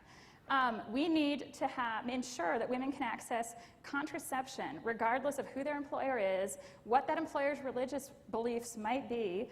And Tom McClintock is on the wrong side of that issue. He has been for his entire career. When he was in the state legislature, he actually voted against requirements to get insurance companies to cover contraception just like any other drug. That's crazy. He wanted things like Viagra to be covered, but not contraception. Seriously, I can't make this stuff up. And we also need to be protecting women's rights more broadly. McClintock opposes equal pay for equal work vociferously. He is one of only 9 Republicans who voted against the GOP-authored Renewal of the Violence Against Women Act, and I think we can agree he's got to go. As we can see, when we are fighting domestic violence, when we're improving the quality of women's lives, that actually contributes to all of us having a better quality of life. So that's how I would present the issue. It's an investment in our whole community. And Rosa? I wasn't supposed to bring that up. Spill on aisle 1. I know. That's why I was not supposed to bring my coffee up here, but I did, and I just spilled a little bit. So when it comes to reproductive rights, I think that is the first attack on women's prosperity. Having these men, I'm sure that we all saw the picture of all these men making the choices for women on reproductive rights, was terrifying. Every single one of us, at least I speak for myself, when I've said that I've used Planned Parenthood as my medical source, because we haven't always had access to health care. We haven't always had access to affordable health care. And so it's imperative that we protect Planned Parenthood for more reasons than just reproductive rights. I really truly believe that preventing a woman from choosing if she would like to have a child or have an abortion, it is the first step to preventing her from advancing her career, from planning her family, and from advancing her own children into better futures. In the United States right now, 2/3 of the households that have children under the age of 18, the woman is a breadwinner. So tell me why we are not able to make our own choices for our own bodies and decide if we are going to continue having children or not. When I was working in North Dakota, one of the things that I realized was that in North Dakota there is one Planned Parenthood, just one. And over the years, legislators have continuously made these tiny little laws that are really getting rid of Planned Parenthoods. They can't be within 50 feet of a grocery store. They can't be within 200 yards of a school. They can't be within a mile of another hospital. And that's the way that they're eliminating Planned Parenthood over and over again. And I volunteered when I heard that there was only one Planned Parenthood in North Dakota to drive to Fargo and serve as an escort to make sure that the women that were going there for preventative care services were protected by me and other people who were standing there, because the people there were extremely aggressive versus the women that were walking into Planned Parenthood. Because there's this idea that Planned Parenthood only serves to serve abortions, and that those abortions are paid by the taxpayer, and all of those are myths that we need to debunk. Thank you. Our next question is from the audience, is this: address the real need for reform within the Democratic Party, and do you embrace progressive solutions and agenda? And we will start with Roza. So I'm running as a progressive because I really believe in the Democratic platform. And I think that it's a shame that we have to call ourselves by another name just to actually work on the Democratic platform. Our platform is very progressive. I'm running on a slate with the endorsement that I received from Brand New Congress, with Republicans and independents alike, and we are all running on progressive issues, because progressive issues are issues about education. They're issues about our economy, and they're issues about having a voice against the interests of corporations. I believe in our Democratic Party. I have been a long-time Democrat in this area. I know many people within the local club since the 2008 elections of Hillary and Obama, when we were organizing together. I truly believe in our delegate system, that if we go through that and the delegates choose you as the better candidate, that we can do things. But as we saw with the revelations from Donna Brazil, is that we are at a point right now where money still dictates how our policies are, how our politics work. And what we saw from that revelation, it's not that Hillary might have skewed the election, but what we see is that the need for money, the push for money, is what skewed the election and skewed essentially the primaries. So I do support a progressive agenda. I support that every single candidate supports those progressive issues, because those are issues that the nation is really working on and cares about right now. And the job of an elected official is to be a public servant. It is our job to represent the people and represent their issues and represent their interests, and we are not doing that right now. Next up is Jessica. I used to joke that I was a Teddy Roosevelt Republican. And for you history buffs out there, Roosevelt started the progressive movement. But in this race and in most of my life, I've been avoiding labels. I really stand on values and community. You know, I am not Bernie Sanders. I am not Hillary Clinton. I am Jessica Morse. And I am fighting for the needs of our community, and you can put any label on me that you want, and I will fight for you. This is the foundation we have. I will fight for people who are vulnerable and underserved. I will fight to ensure that we have access to education, healthcare, and I fight for these values. Now, here's how we can bridge this divide in our community, because you know all of our neighbors. And McClintock is somebody who only votes for his party, who only votes along a very narrow ideology and sticks to party line, rather than voting for and supporting our community. He believes that the government should do nothing. But there is a real cost to doing nothing, and our community is paying for it. Let me give you an example. Homelessness. Up in Placerville, they calculated that it cost them $35,000 per homeless person per year in terms of hospital stays and police intervention. That's the cost of doing nothing. They did a tent city experiment for about a year. I was talking to the mayor about it. And that tent city experiment, she said, well, it didn't work very well because we only got 10 people into permanent homes and jobs. And I said, well, out of how many? And she said, out of 30. And I said, wait, they're paying for their own homes and earning their own income? And she said, yes. And I said, you have just saved your community $350,000 per year by solving this problem. And that's the type of approach we need. It doesn't matter what label we put ourselves or the past fights. We need to start moving not left or right, but forward into our community where we are understanding the root of a problem and actively working towards a solution based on the real values that everyone in our community upholds, which is this deep sense of community, and that's what I'm fighting for. Thank you. And Regina. So I believe that being a progressive means being concerned about progress, about moving things forward for our district. And that's why the question I ask myself and the criterion that I will use to make decisions is, how can we do the most good for the most people in the shortest period of time? And I'm realistic about that. I would call myself a pragmatist in addition to being a progressive in that sense, because I recognize that we are going to be dealing with probably a Republican-controlled Senate. After the election results we saw this week, who knows, anything's possible, maybe not. But I think that in order to get things done in Congress, you actually need a candidate who's got a real credible commitment to bipartisanship and to moving things forward. And I want us to be optimistic and happy tonight, but I gotta mention that we're gonna have either Trump or Pence in the White House for the congressional term that we're all running for. And so, that's why I'm trying to focus on things where we can actually take action at the federal level.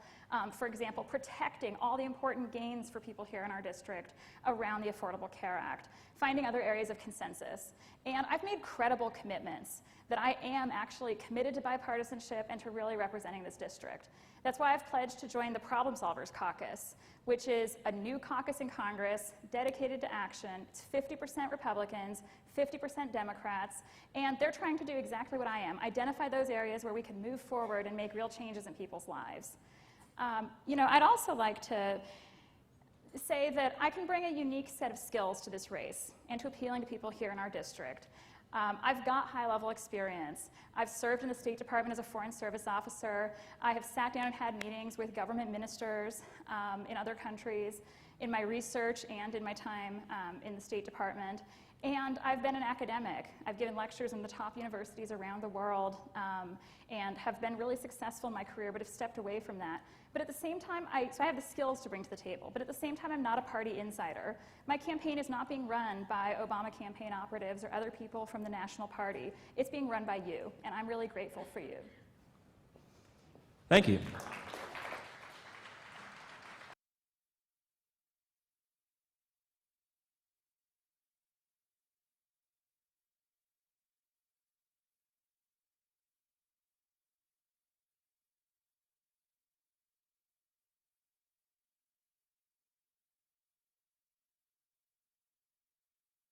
DACA residency. And 2, DACA should not be made permanent and open-ended so as not to encourage more illegal children in the U.S.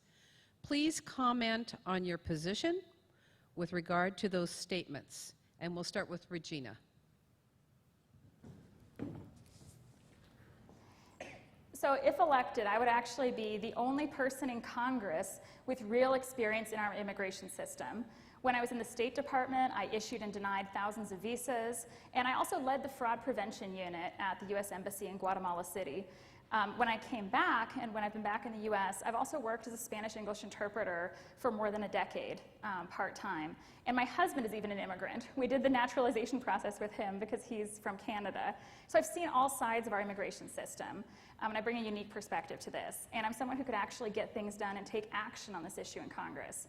I'm absolutely committed to passing a clean DREAM Act at the federal level to protect our dreamers. And when we say a clean DREAM Act, we mean a DREAM Act that is not tied to other conditions, other restrictions, in particular funding the border wall. I mean, the border wall, I can tell you, is the very definition of wasteful government spending. And guess what? Tom McClintock is explicitly in favor of spending taxpayer dollars from our district on that border wall.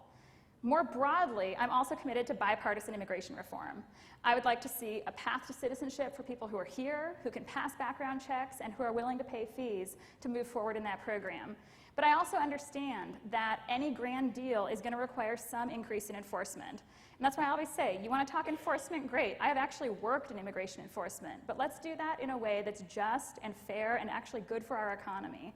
So what I would propose investing in is a functioning biometric exit system to track who's leaving the United States at our airports. This was recommended by the 9/11 Commission many years ago, and it hasn't been implemented because it's never been funded appropriately by Congress. I can tell you as a former consular officer, when someone wants to renew their visa, we can tell when they've entered the US, but not when they've left or where they left from. This is a threat to our national security, and even for those folks who are concerned about undocumented immigration, more than half of people who end up here undocumented come with visas and then overstay. So this actually addresses that problem in a fair and effective way. Okay, Roza. I came to the United States as a refugee from El Salvador at the age of 2. At that time, El Salvador was being faced by a civil unrest where the press was silenced, and anyone who spoke out against the injustices that the government was doing, their lives were threatened. And that's exactly what happened to my mother. After her life was threatened, she made the choice to risk it all, to leave everything behind that she knew, including her 2 young daughters, and made the trek to the United States on foot, crossing every border, Guatemala and Mexico, until she reached the United States. Since then, we were able to find our way towards citizenship. We became residents, and when my mother became a citizen while I was a minor, I also became a citizen myself.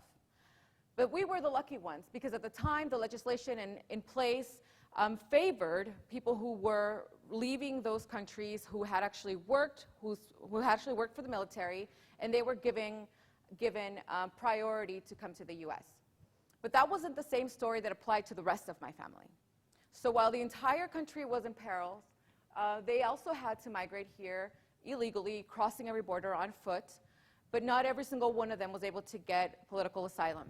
Not every single one of them was able to get a worker's visa. Not every single one of them was able to get residency. And over the years, many of them, for decades and decades, just kept renewing their work permits that expire every 2 years. In 2007, my father was killed in El Salvador by the MS-13. He was a businessman who was targeted, and as they left him there for dead and lit the place on fire, they also had shot my 14-year-old brother in the head and left him for dead as well. As a bullet between his head and his scalp, his skull and his scalp was there, he pretended to be dead and was able to escape only when he felt it was safe enough to get up and try to find an exit route and reach the nearest place for help. While my sister and I fought hard, really hard, to get him to the U.S., to keep him out of harm's way, my brother was actually able to visit me just last year, 9 years later, on a visitor's visa in San Francisco. It is because our system may not be broken, but it is in need of immediate repair, because we have quotas that prefer certain countries over others. My country is one of the undesirables that Trump talks about nonstop. But other countries, maybe like Canada, they get a heads up on the process. My buddy from the UK was able to visit me, but his girlfriend from Poland was unable to come and see us either. And now Jessica. We have 800,000 dreamers in our country who were all students that our education system invested in, who are all contributing members of America's society. 40,000 of those students have started their own small businesses and are employing Americans. So when we hear the argument that somehow removing immigrants from our society would create jobs, this actually would be a huge waste on our economy. We actually do not have the replacement population, and we actually need immigrants coming in to be able to sustain and expand our economic growth. Now, we need to be able to have a Clean Dream Act so that our dreamers who are here can stay and be able to be part of our economy and continue the contributions that they're making. We need a clear path to citizenship and a transformation in our immigration system so that we are not letting people come in illegally, because illegal immigration is actually really bad for the people who are here illegally. They can be taken advantage of. They can become victims of human trafficking. They're operating in cash and so can be vulnerable victims themselves. We need our immigration system to be simpler, less expensive, and more transparent so that it is easy for people to come here and provide the work and foundation for our economy that we need. Now the question is, how do we get there politically? How do we overcome this mantra that you hear on Fox News all the time, that immigrants are taking our jobs? Guess what the answer is? Job creation. If everyone in our community was fully employed, you wouldn't hear this backlash against the other, the outsider. Instead, people would be able to have a dialogue moving forward, and we'd have a practical path towards that. So we need a multi-part strategy where we're actually actively reforming our immigration system, but also actively working to ensure that we are expanding job creation opportunities in our communities so that everyone is employed and content and our economy can move forward. Thank you. Thank you. The next question addresses business taxes. Mr. McClintock maintains that lowering business taxes will provide the following benefits: more affordable products, higher wages and more jobs, and higher returns on retirement funds. Please address each of these assertions and why you agree or disagree with them. And we'll start with Jessica. I disagree with Tom McClintock. Shocker. And here's why. You know, he is somebody who doesn't fully understand our tax system. My undergraduate degree was in economics. And so, you know, when you look at our tax system in the U.S., we have one of the highest income rates in the world, income tax rates in the world. But we actually have one of the lowest GDP to tax revenue rates around developed countries around the world. That means that when we talk about just raising taxes or lowering taxes, it's like arguing over whether or not we should raise the sides of a colander without plugging all the holes. We need to be able to plug the holes so that businesses can't just hide their money overseas and not pay their taxes at all. So we need to start doing fundamental tax reform so that people are actively actually paying their taxes. I was also really disappointed in McClintock's support of the recent tax bill because it included, it removed the deduction for state taxes on your federal income. That means that they want to double dip on your taxes. You can't deduct that anymore. 4 in 10 people in our district deduct their state income taxes off of their federal income tax levels. And that means that at an average rate of about $5,000 per person. McClintock is basically trying to reach into our district and say, let's give tax breaks to the wealthy by lowering these corporate tax rates and instead taking it out of the pockets of the people in our community.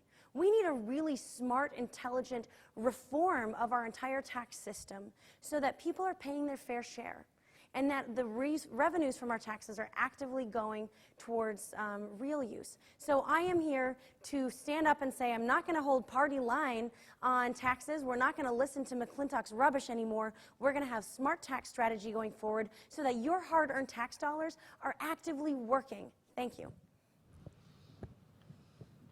Next up is Regina. So I would actually say that Tom McClintock understands the budget process and our tax strategies all too well. But the problem is that he understands how to work the system to benefit the special interests that are bankrolling him and to whom he owes his allegiance, instead of people here in our district. I mean, one of the most offensive speeches, and you know, when we're talking McClintock, this is a high bar, but one of the most offensive speeches I've seen him give recently was actually this summer, talking about the budget and Trump's proposed budget. And he brought out the old cliche that we shouldn't just be giving a man a fish because then he'll eat for a day. We should be teaching a man how to fish and then he'll eat for a lifetime.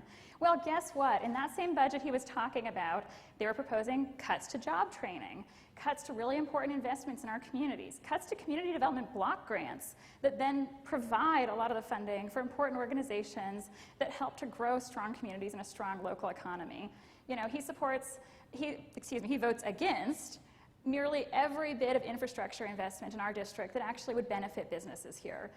So I think that if we want to talk about how to grow small businesses, how to invest in our district, you should tell people to come talk to us. McClintock is betraying us.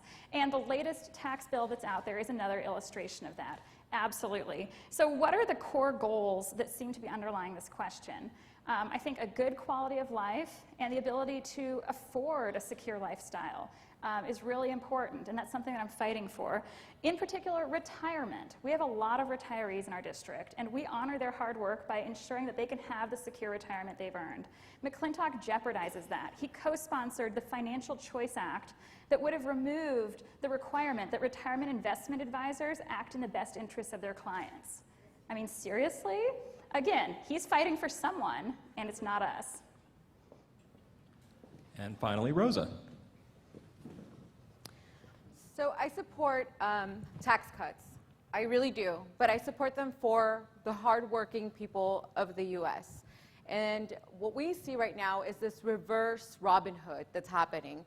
I was watching the conference that they were holding when they were talking about the new tax plan, and that number, they just kept repeating it, $1,185. $1,185. Imagine what you could do with that when Christmas is right around the corner. And that's about the time that I turned off the TV. Because there is no way that we can continue lying to people and telling them that we're going to increase their earned income credit when we're actually reducing it. And we're actually giving those funds now in cuts to huge corporations. And it's a damn shame that people who work for these massive corporations are not even able to buy the materials that those corporations produce, the services, go eat at that restaurant, because we're going to end up with a huge imbalance that's going to affect our economy in an enormous way, where we're going to have that 1% that are going to be the only ones who are going to be able to feed the economy, and the rest of us, we will have such low wages that we won't be able to surplus our economy or give into our economy. We will be really doing a disservice to ourselves if we continue these tax cuts to huge corporations on the backs of the working class.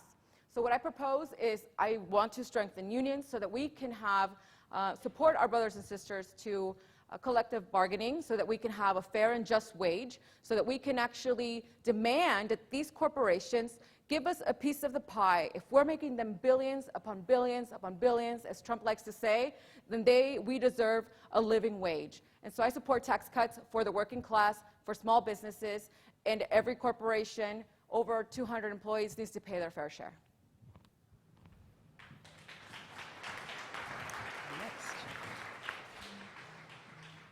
Okay, for our final question from the audience, this is an environmental question. With all the cutbacks and rollbacks of environmental protections with the current administration, what would you do to help restore and further protect our environment to help reverse climate change? Also, do you favor permanently protecting the Arctic National Wildlife Refuge? And we will start with Roza.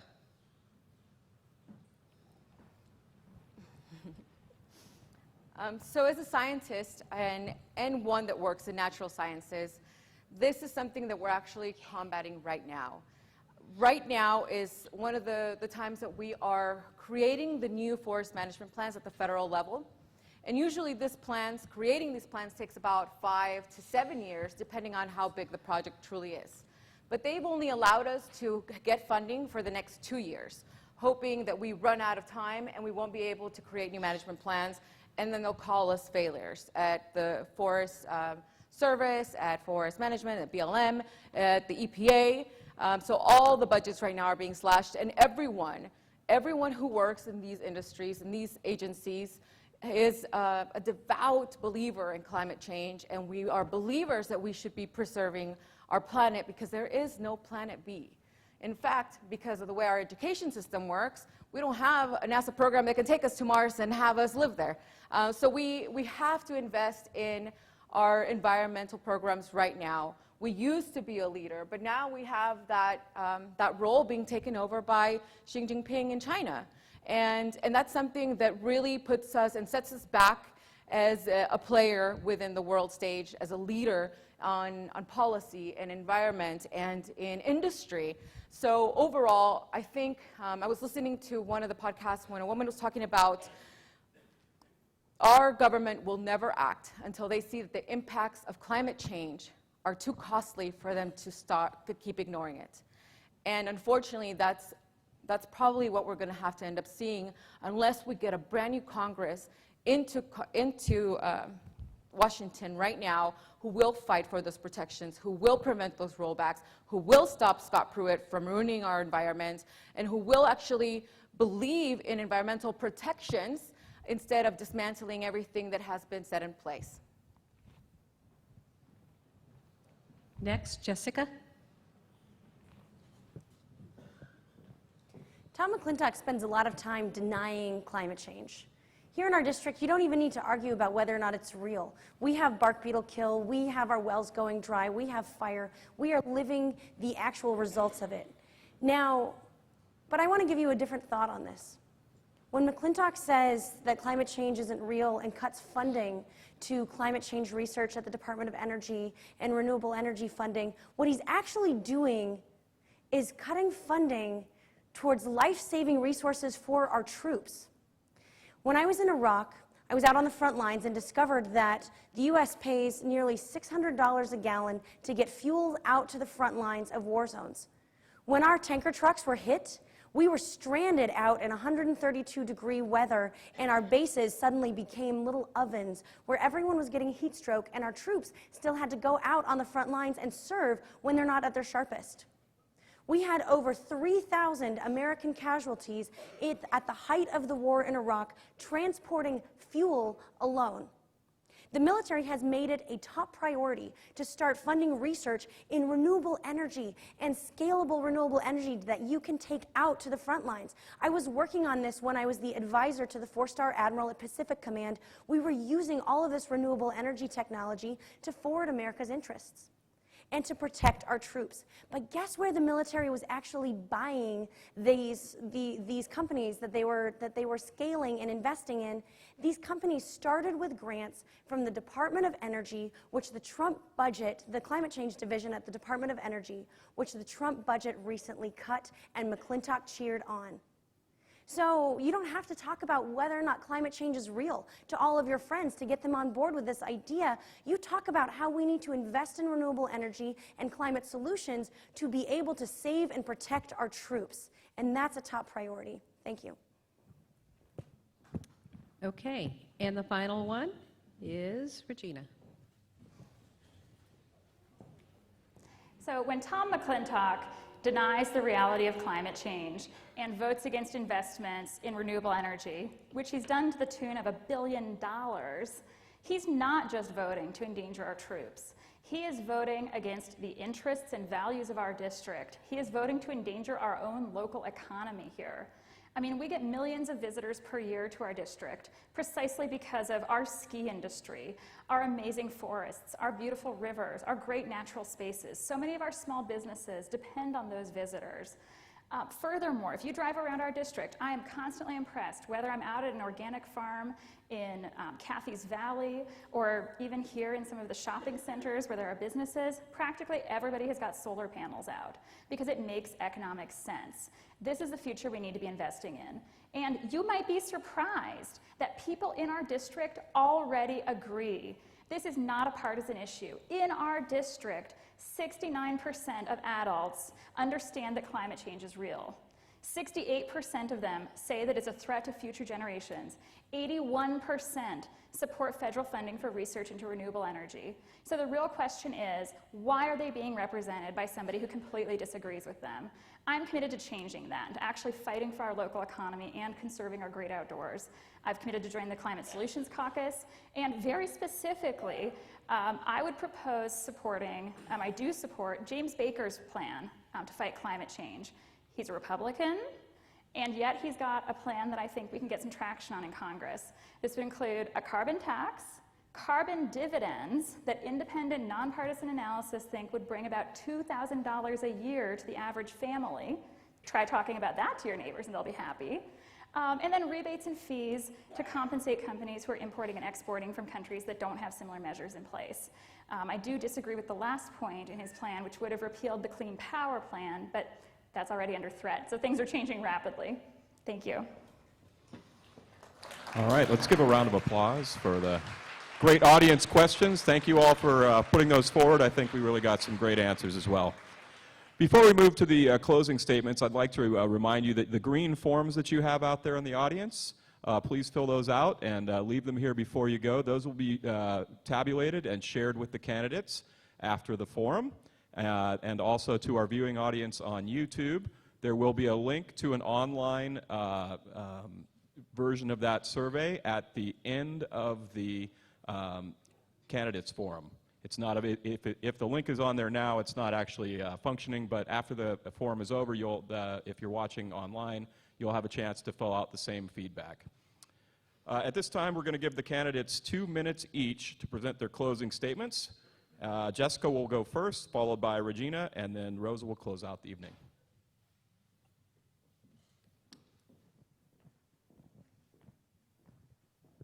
My career took me all over the world. I served in Iraq for several years. I worked on the federal budget process at the State Department, which doesn't sound very glamorous, but it's very useful if you want to be effective in Congress. And I served as the advisor to the 4-star admiral at U.S. Pacific Command. And so I have worked on our national security strategy, and my entire career is dedicated to public service. I learned a lot of lessons, but one of the most critical lessons I learned was actually right when I came home from Iraq. It was the height of the war, and I was talking to a couple of my cousins. This was in early 2007, right when the surge was starting. And one of my cousins, these are cousins who watch different cable news channels, if you get my drift. And one of my cousins was talking all about WMDs and who had lied about them, why we were in Iraq in the first place. The other was talking all about the Saddam Hussein trial and the newfound freedom of the Iraqi people. None of them were talking about what we were seeing on the ground, which was the rise of the insurgency that would destabilize the region and later morph into ISIS. I turned to my cousins and I said, trying to describe Iraq through a red lens or a blue lens is like trying to describe a rainbow using 2 colors. If you can't see the whole picture, you can't see the problem and you can't solve the problem. I am running today because I am tired of this partisan gridlock where people are dug in on either side and leaving our community in the lurch. I am committed to fighting for real solutions for our community that understand the root of a problem and then working up from there. You know, Tom McClintock talks a lot about the Constitution and the Founding Fathers, but I think this is a man who actually needs a history lesson. Because when I signed on as a public servant, I took an oath. And it's an oath to defend and protect the Constitution of the United States against all enemies, foreign and domestic. It's not an oath to protect a political party or a personality or a position. It is an oath to protect the very foundation of our democracy. And that democracy was built in dialogue. So we are launching something called the new Morse code, which is going to incorporate dialogue and understanding into its foundation. And I'm excited to have you join me because that is how we are going to win. Thank you. Please hold your applause till the end of the forum. Thank you. Next up, we have Regina. Thank you so much for coming out tonight. Now, I'll tell you, a year ago tonight, when election night finally ended, I was crushed. A lot of you probably were. But I looked around and I looked at my kids, and as I said before, I said, I've got to do something. It wasn't just that I was concerned about their futures in a literal sense. I also understood that future generations were going to look back and ask each one of us, what did we do? What did we do to get involved and to stand up for our values and stand up for our communities after the 2016 election? I'm doing everything that I can by running for Congress, and I know a lot of you are doing everything you can too, whether writing letters, coming out to meetings, organizing, talking to your neighbors, and that's what's making our campaign possible. I'm asking for your support in the endorsement process that's coming up, because I think that our campaign has the best shot at winning next year. We've got a strong grassroots organization and serious fundraising. I'm someone who is here from the region, strongly rooted, strongly connected, and yet I've got the national and international experience to be effective. And you know, that balance really matters. That's how this district has almost been won before by Democrats. Some of you have probably lived here long enough to remember the 2006 and 2008 races. But what about 1990 and 1992? That was when Pat Malberg almost won this district as a Democrat. And yes, her name's Patricia. She was a woman. She got 46 and 49% of the vote against John Doolittle. And I had the opportunity to meet her recently. And we discovered an amazing coincidence that I wasn't even aware of. Back then, her campaign logo was also the golden poppy. And I don't know why she chose it exactly, but I chose it very intentionally because there's no blue, it's fairly nonpartisan, and I'm really trying to tap into the sense of regional pride that people have here in our district. Yes, we have to be reaching out to people who are nonpartisan. Yes, we have to be reaching out to Republicans. And I think we do that respectfully by tapping into the other identity that we all share, which is pride in our region, a desire to see our region grow and progress in the ways that we need to. That's what I'm fighting for, and I hope you'll join my campaign. Thank you. And closing out the evening, we have Roza. Last year, actually today marks a very important day, which was the day that we had our brand new president-elect. And last year, I actually had planned a trip with my daughter, who's here, Chitra, to be in DC with the excitement that we were going to have our first female president-elect. We were finally going to break that ceiling glass, and so we planned a vacation of her lifetime, because it's her dream to be president. She's the politician in the family, if you may believe it or not. So when we arrived, we had felt the sense of mourning the entire trip, the entire flight, the waiting time. But when we arrived, I remember this little girl looking up to me and asking me, "Mom, what are we going to do now that it's Trump who's president?" And for the first time, if you know me, I talk a lot. So for the first time, I was lost for words. And I remember looking at her with this uncertainty for our future, and I really didn't have an answer for her. And the one thing I said to her is, "Chitra, when we get off this plane, the first thing we're going to do is we're going to go to the Washington Monument for inspiration, and then we're going straight to Trump Tower, and we're going to protest." And that's exactly what we did. You know, for 4 hours, we marched up and down D.C. With the first marches and protests against Trump. So I was devoted to, upon our return, to continue that type of engagement, the engagement that used to be there at some point, but there was times that I was organizing, and it was my daughter and I who were at the protest line. It was my daughter and I who were knocking on doors. It was my daughter and I who were registering voters. It was my daughter and I who were doing visibility together and alone. But when I saw the engagement at the Women's March, I just knew that this was a magical moment, that we were going to be able to move forward together, unified. And so I asked you earlier tonight to join me in organizing. I asked you earlier tonight to join me in this fight, to make sure that we can organize, unify, act, and we will win, because we can only do this together. I want to create a sense of strength within our district, a sense of pride, and we have to make sure that someone like McClintock doesn't have the right to represent us, because he doesn't speak for us, he doesn't even live here, and he's not one of us. And so the only thing that I can do is represent you and meet you halfway, because I will be your voice in Congress. I will amplify your concerns. So I hope that you'll join me. Thank you so much for being here tonight. Let's have a round of applause for all three candidates. Terrific forum tonight. Excellent candidates.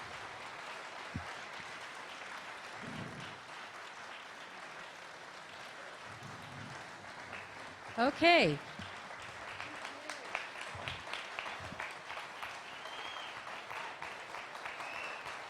Before you leave, please have a seat for just a minute. I would like to thank you again for coming out tonight. This has been a wonderful attended event. Don't forget to thank the volunteers with the badges that have been wandering the aisles and collecting the information. Do not forget to hand out your surveys. We will tally these surveys, including the information that we will receive online, and we will share with the candidates first the results of the survey, and then we will post the results on Facebook and our websites.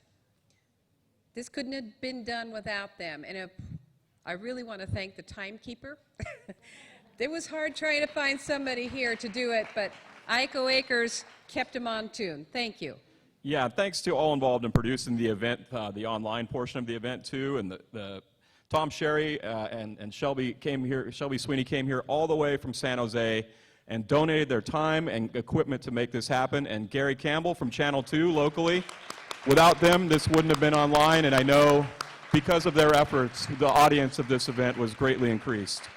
And I'd also like to thank the El Dorado Democrats for both their excellent collaboration and for funding this event, which, by the way, if you've seen the baskets going around, we appreciate your help in funding this event tonight, too. So thanks again, everybody, and thanks for coming out, and have a good night.